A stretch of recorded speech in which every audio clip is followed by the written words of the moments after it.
Bloodstain by Christopher Rowan.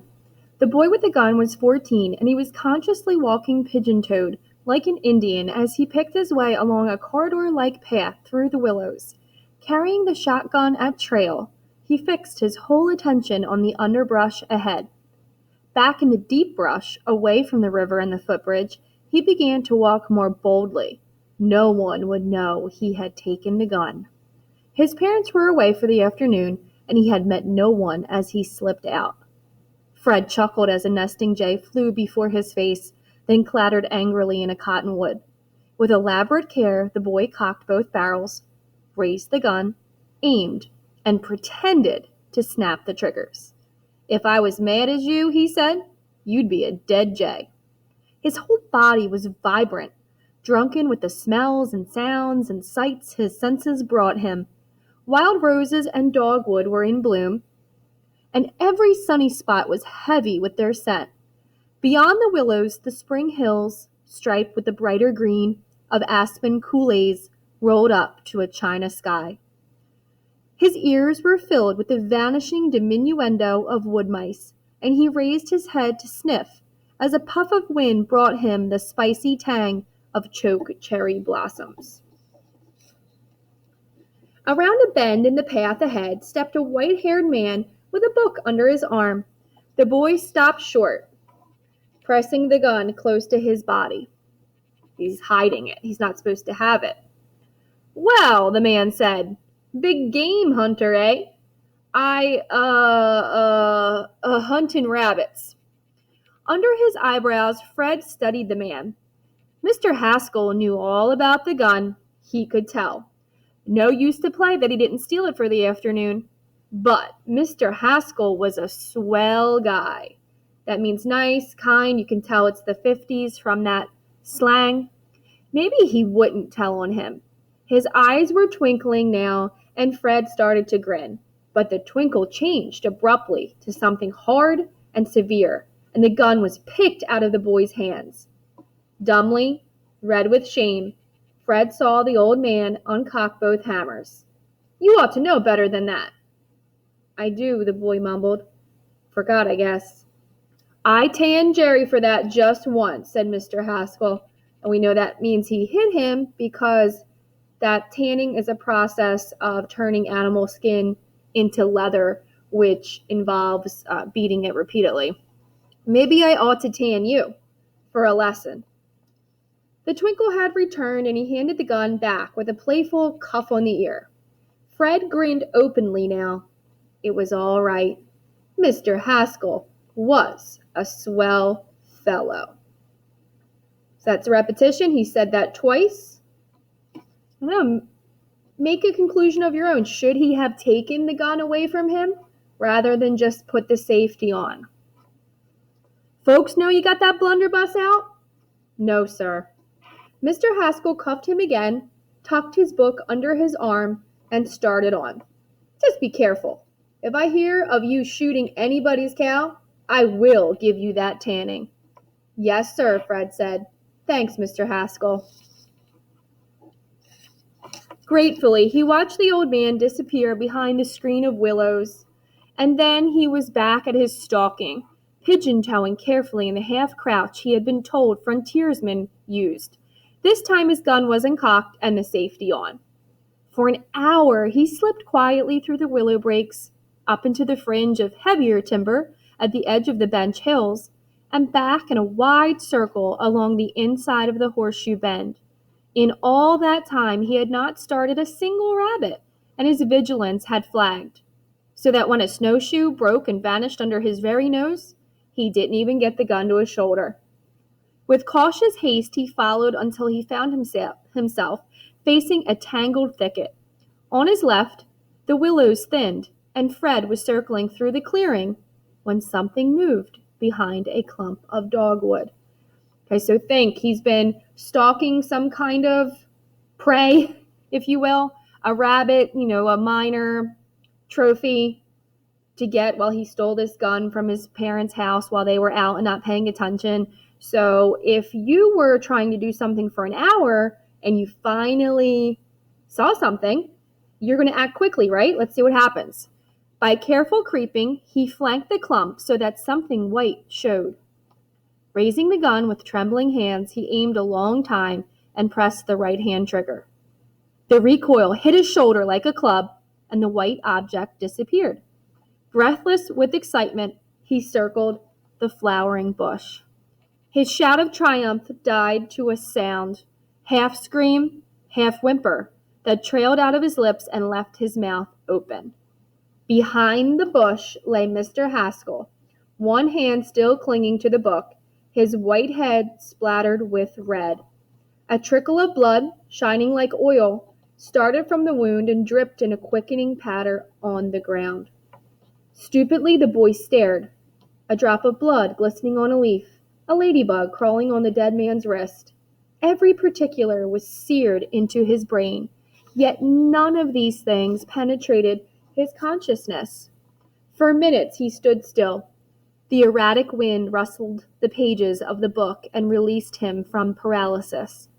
A shrill scream split his throat as he whirled and ran back the way he had come, still grasping the gun by the barrels. The sun slipped under a cloud, and a wave of shadow crossed the quiet glade behind him, moving with incredible swiftness. Gasping, the boy fled blindly through the brush and shrieked aloud when the shadow, swooping on swift wings, caught and engulfed him. I want you to think, what could this shadow be? I'm just checking that this is recording. We had a story named Shadow. It was a ghost story. Is this the ghost of Mr. Haskell? But it's not a ghost story, so that might be a little too far-fetched. Is it just like darkness and evil? Is it his conscience and or guilt? What's with the shadow? On and on he ran, tearing through matted clumps, lunging frantically when grasping branches held him back. Mouth open, heart pounding, brain one black convulsion. At last he gave out, and after a hard fall could not rise, but lay completely spent. A nerve in his cheek twitched violently, pulling his mouth into a one-sided grin. Text-to-text connection. I know one of our strange and mysterious short stories had a character who had a twitching eye. Think about the psychological effects of nervousness and anxiety and having done something negative or having news to tell. Who was it? With gritted teeth, he buried his face in his hands and dug flesh with fingers. But still, under the tense hands, he felt the spasmodic jerk of the nerves. The twitching was actually a relief, for he could concentrate on controlling it and shut out the picture in the woods behind. After a half hour, the nerve quieted. Now the first blank horror was gone, and in its place came fear and guilt and the thought of escape. So is he going to run away? What is he going to do next? He just killed a man. Had a gun he wasn't supposed to have. Rising stiffly, still sobbing a little, he saw the gun and snatched it from the ground in a frenzy of fear. Getting his bearings from the sun and hills, he picked up the east-west trail. At the riverbank, he looked carefully up and downstream before crossing on the line of wet stones below the rapids. So that shows that he's fairly calm considering the situation. He's employing some caution and care. On the opposite bank, he covered the gun with leaves and brush, then walked swiftly home. What's that word? Your cover story, or what you do to get away with something? It starts with an A. That starts now. Turn the page.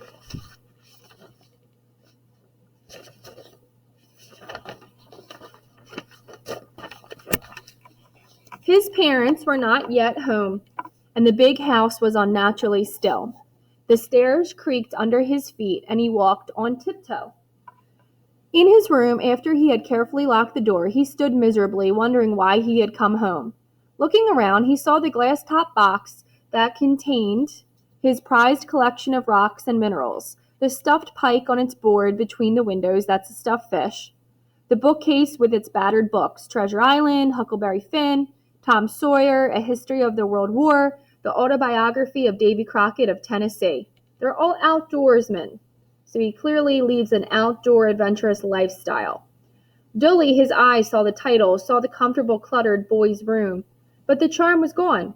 The air was like the air of a prison. Think about what that means. How he feels in his own home, in his own room. Why do these things imprison him? What could they remind him of, since they're all about the woods, being an outdoorsman, and the kind of things they do? Notice here it also says the boy's room. So Fred is old Fred before what happened, and now Fred during the aftermath. They're like two different people. Reaching out, he pulled the Davy Crockett from its shelf, opened it to the thumb-printed page where Davy grinned the coons out of the tree. But his mind, veering back to the tragedy, swung to the book in Mr. Haskell's dead hand. The red blotted stains and the dry, dead look of it, as if it had died with its owner. He put Davy Crockett back again, and for the first time saw the mark on his index finger. That's your pointer finger. An irregular spatter of blood, half covering the nail. How it had come there, he could not even guess. Feverishly, he poured a basin of water and scrubbed his hands until they hurt, and in the one finger was a feeling as of a deep burn that throbbed with every pound of his pulse.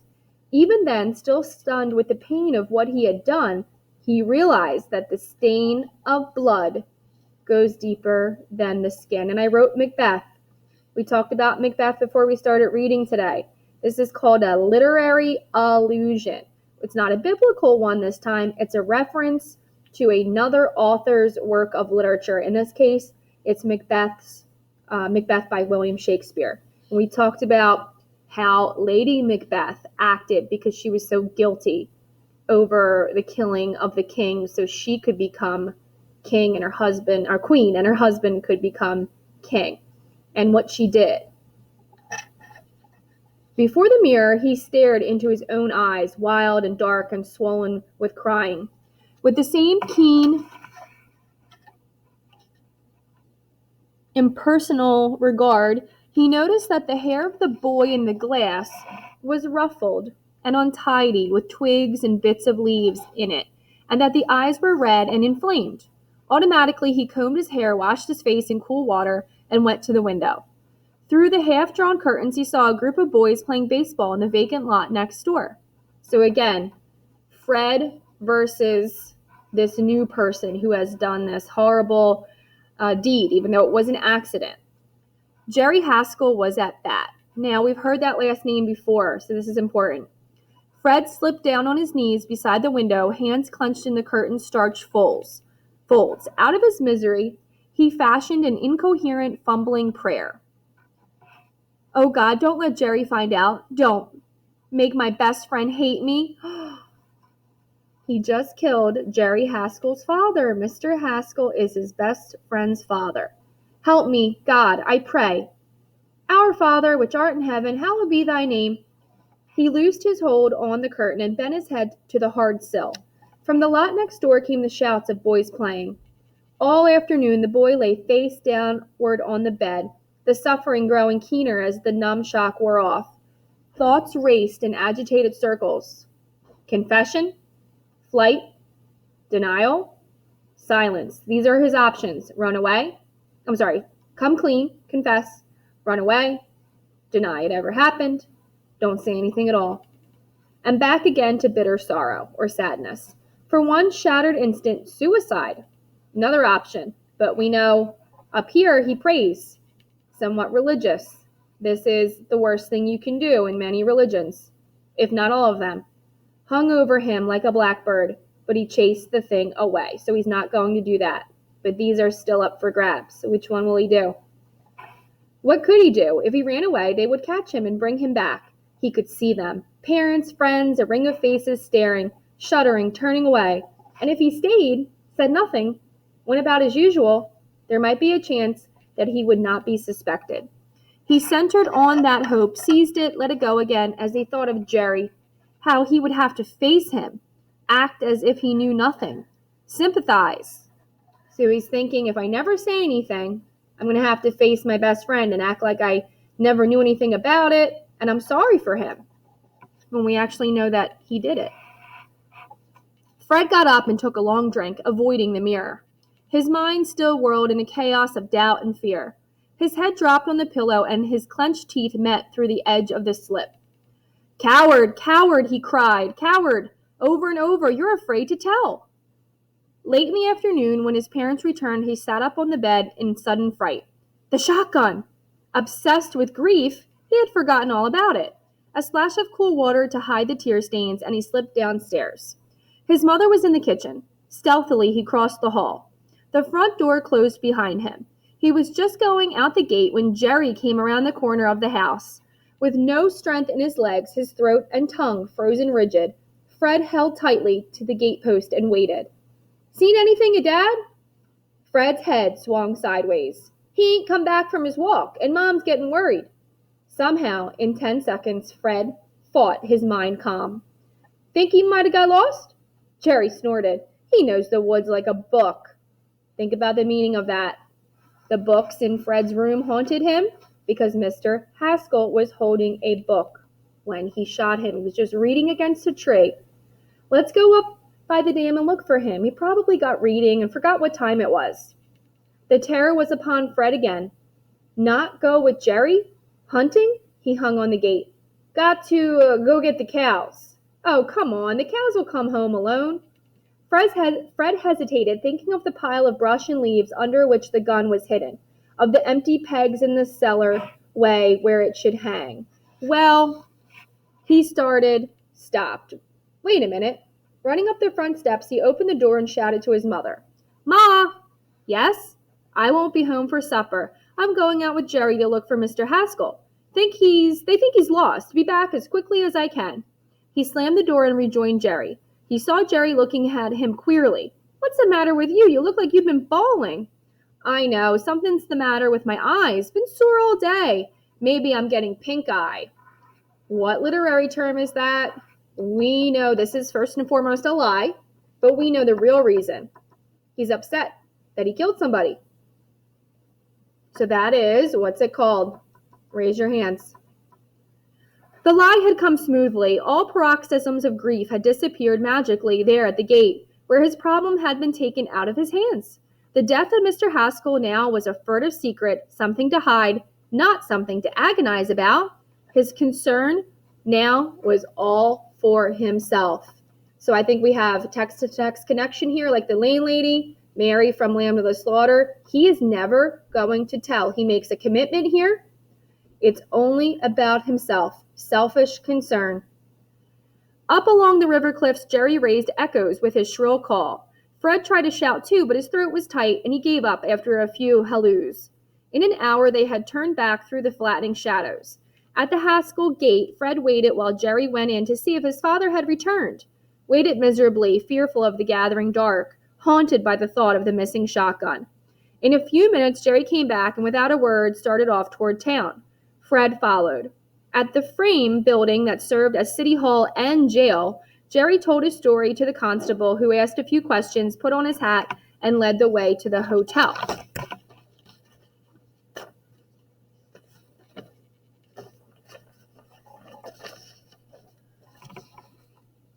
Six of them were having an after-dinner poker game in the lobby, while the proprietor and two loungers looked on. Okay, so I'm going to drop you off here. What is Fred going to do? He already made a commitment to himself. He will never tell. Read to the end. See, does that change, or does he stick to that commitment for silence forever and ever? And look for guilt. We know in The Telltale Heart, the unreliable narrator heard the heartbeat as a sign of guilt, and it actually drove him to confess. In Macbeth, Lady Macbeth kept washing her hands because even though she washed her hands after the initial crime, she feels like there's blood there, aka guilt. And her hand washing is a sign of trying to rid herself of the guilt. So watch for any signs of guilt and answer the exit slip at the end.